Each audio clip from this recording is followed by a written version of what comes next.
Voici les annonces.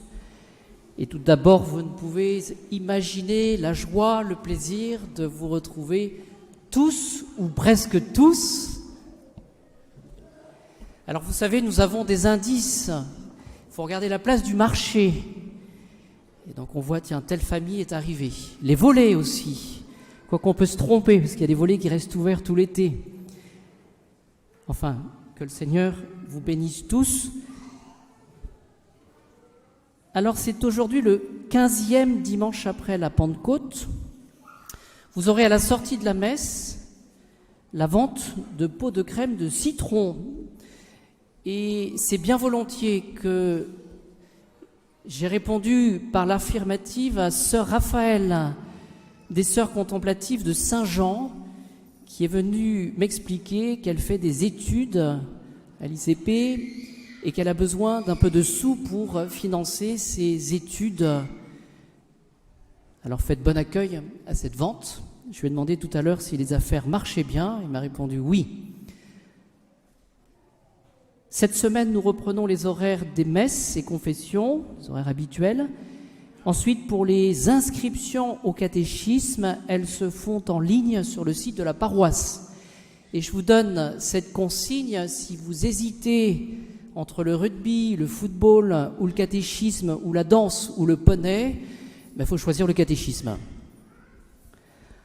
Dimanche prochain, ça sera la rentrée scout. Donc merci à toutes les personnes qui se dévouent pour entourer, encadrer nos enfants. Le pèlerinage de Lourdes, je vous le rappelle, du 24 au 26 octobre soir, vous avez les renseignements sur le site de la paroisse. Ensuite, pour les groupes de prière et de mousse, n'hésitez pas à contacter les abbés, à nous contacter. Il s'agit de réciter le chapelet, d'avoir environ 3/4 d'heure de formation et ensuite partager un repas. Donc nous constituons en ce moment les groupes, donc n'hésitez pas à vous manifester. Et puis, c'est l'annonce, je dirais, classique chaque année, n'hésitez pas à accueillir les nouvelles familles. Et j'ai noté sur les annonces, au risque même de rencontrer des familles qui sont là déjà dans la paroisse depuis longtemps. Bon, j'ai testé ce matin, je suis allé vers des personnes, je les ai saluées en disant bienvenue. Mon père, on est là depuis 3 ans. Voilà, bon, ça crée un petit froid, mais en tout cas, vous aurez accueilli. Parce que, même si cela semble improbable et étonnant à Notre-Dame des Armées, mais certaines familles, certaines personnes me disent que c'est parfois difficile de s'intégrer. Pourquoi ? Parce que tout le monde se connaît. Voilà. Donc, ayez cette charité tout à l'heure. Puis c'est drôle. Voilà. Merci de porter les masques. C'est la consigne habituelle. Au nom du Père, du Fils et du Saint-Esprit, ainsi soit-il. Avec l'Évangile et cette résurrection du fils de la veuve de Naïm, nous voyons le Christ Jésus donc œuvrer pour notre guérison. Cela, nous le savons. J'aimerais m'arrêter à la suite de l'épître de saint Paul aux Galates, m'arrêter sur cet esprit de Jésus, cet esprit du bon Dieu. Frères, si nous vivons par l'esprit, conduisons-nous aussi selon l'esprit. Et quel est cet esprit de notre Seigneur Jésus-Christ ? C'est un esprit d'humilité et un esprit de douceur. Esprit d'humilité, esprit de douceur. Et donc j'aimerais vous donner tout simplement quelques principes par rapport à cet esprit de Jésus. Nous essaierons de réfléchir finalement en ce début d'année scolaire sur cette réalité du discernement des esprits. Comment avoir bon esprit, comment avoir mauvais esprit, comment le discerner. Alors ce matin, nous avions comme introduction, nous avions le prophète Jérémie dans le bréviaire, avec quelques versets des chapitres 37 et 38. Et je vous pose la question, qu'est-ce qu'un prophète ?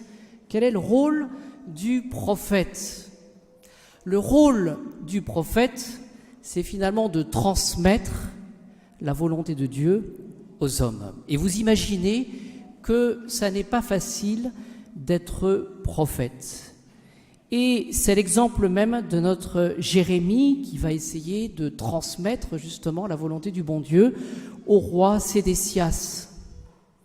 Et comme les choses ne se passaient pas bien, parce que ce prophète finalement disait des choses qui ne plaisaient pas au roi, eh bien notre Jérémie se trouvait dans sa prison, dans la cour de garde. Le roi avait quand même mauvaise conscience par rapport au bon Dieu, d'une part, et puis ensuite le roi avait quand même envie de savoir ce que le Seigneur voulait lui dire. Et c'est pour cela que le roi Sédécias veillait à ce que notre Jérémie en prison ait chaque jour une galette de pain. Voilà, donc un traitement un petit peu pour essayer de... Voilà. « Je vais te poser une question, dit le roi à Jérémie, ne me cache rien. » Il va le visiter et on voit l'embarras de Jérémie qui lui répond « Ô roi, si je te dis la vérité, tu me tueras. Et si je te donne un conseil, tu ne le suivras pas. » Et bien, j'ai trouvé ce passage extraordinaire alors que nous demandons l'Esprit de Jésus. C'est une prière que nous allons faire aujourd'hui. Et finalement, la grande question que nous pouvons nous poser aujourd'hui, c'est: sommes-nous disposés à suivre cette volonté du bon Dieu? Et c'est tout le problème finalement. Nous voyons finalement que notre prophète Jérémie voulait faire accepter par le roi finalement qu'il ne s'agissait plus de combattre à l'époque, mais qu'il s'agissait d'accepter la défaite. Le résultat, c'est que Sédécias a refusé d'écouter le prophète, qu'il est parti en exil et qu'il est mort en exil. Tout cela, voyez-vous, pour nous exhorter justement en ce début d'année à poser, bien chers amis, les jalons, les principes d'une vie spirituelle solide et d'une vie intérieure solide. Il ne s'agit pas de se répandre, je dirais, en grande théorie. Je crois que tous nous sommes capables de le faire, nous les entendons aussi. Mais il s'agit, dans le secret du bon Dieu, en ce début d'année, de prendre, dans le secret du bon Dieu, encore une fois, les dispositions, justement, pour garder cette force intérieure. C'est-à-dire ces principes de vie spirituelle qui nous permettront de savoir que nous gardons toujours le cap et que nous voulons servir le Seigneur. C'est pas toujours facile, pour ça que je voulais vous donner quelques principes. La solution, elle n'est pas compliquée, c'est saint Paul qui nous la donne. Faisons le bien sans nous lasser, car le temps venu, nous récolterons si nous ne faiblissons pas. Et le Seigneur nous explique finalement, saint Paul nous explique, que le temps ne nous appartient pas. Ce que le Seigneur nous demande, c'est de faire le bien, de faire toujours le bien, sans céder à la crainte ou à cette forme de lâcheté, finalement, où nous voudrions finalement tout résoudre, tout expliquer, alors que nous n'en avons pas les moyens.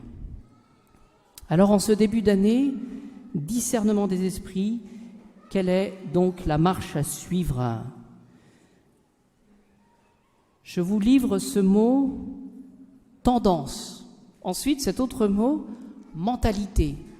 Quelle est la tendance? Quelle est la mentalité que j'ai? Oui, la mentalité, la tendance, c'est finalement cette propension à prendre telle ou telle décision dans tel ou tel sens. C'est une tendance. Vous voyez, il y a cette expression qui est très vraie, me semble-t-il, c'est de dire qu'on meurt, par exemple, comme on a vécu. Les personnes qui vous disent « on va tout changer au moment de la mort, j'en profite de la vie, puis au moment de la mort, eh bien, je changerai tout ». Non, c'est pas possible, ça ne marche pas. Une tendance. Quel est le pli que je vais prendre? L'importance de la tendance. La mentalité, qu'est-ce que c'est qu'une mentalité? C'est une forme d'esprit qui nous permettra justement de bien réagir en fonction des principes que nous connaissons. Quelle est finalement ma disposition d'âme? Car nous avons tous et chacun une manière spéciale de juger, d'aimer, de vouloir et d'agir dans la vie. Tout cela, ce sont des conséquences de notre liberté. Et donc, quel est le penchant que j'ai? Ai-je le penchant? Vous savez, c'est très concret, hein?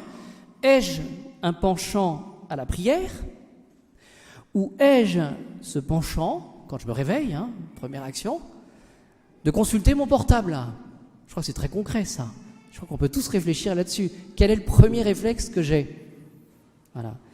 Ai-je un penchant à la pénitence? Ou ai-je, finalement, une propension à profiter de la vie? Ai-je un penchant à la contradiction? C'est-à-dire que je prendrai systématiquement la contradictoire de ce qui peut être dit. Ça, c'est dans l'éducation, les enfants, parfois, si vous voulez obtenir quelque chose, vous pouvez dire la contradictoire, comme ça vous êtes certain que vous obtiendrez ce qu'il faut. Voyez? Ou ai-je, finalement, une propension à mener ma propre vie? On distingue 3 états d'esprit, le divin, le diabolique, l'humain. Je vais vous donner les principes. Il y a aussi dans la vie spirituelle des différences pour juger. Il y a les commençants dans la vie spirituelle, il y a les progressants dans la vie spirituelle, et il y a les parfaits, et souvent nous mettons dans la catégorie des parfaits. Après tout, c'est plus simple, hein, je suis déjà consommé dans la vie spirituelle. On distingue aussi un esprit dans chaque famille, et dans les familles religieuses en particulier, dans les paroisses, où il y a une grande variété de vertus, variété de dons, différence de vocation. Pour conclure, je vous donnerai simplement les signes de chaque état d'esprit, de chaque penchant, et nous pourrons ainsi réfléchir finalement aux dispositions à prendre.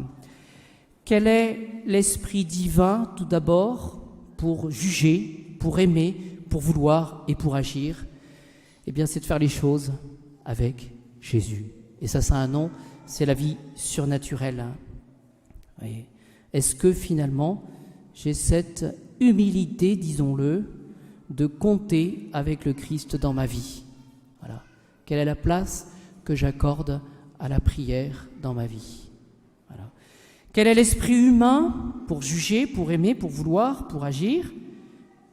Selon finalement la nature, être trop humain, eh bien, le point de repère pour cet esprit humain que nous avons que trop souvent, c'est de faire les choses en fonction de son avantage personnel, en fonction de sa propre utilité. Oui, je veux bien rendre service, oui, je veux bien faire ça, mais est-ce que ça va me déranger, finalement?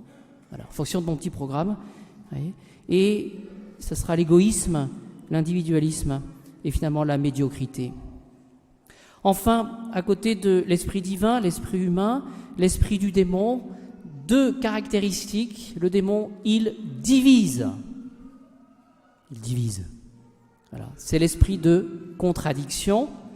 Et la deuxième caractéristique, c'est la caricature. Le démon, qu'est-ce qu'il va faire? Il va donner dans la caricature. Oui. Je veux bien faire des choses, mais de manière extraordinaire, alors que personne ne nous le demande. Oui. Je veux bien pratiquer l'humilité, mais ça se verra tellement que du coup, je vais attirer la louange. Caricature. Voyez.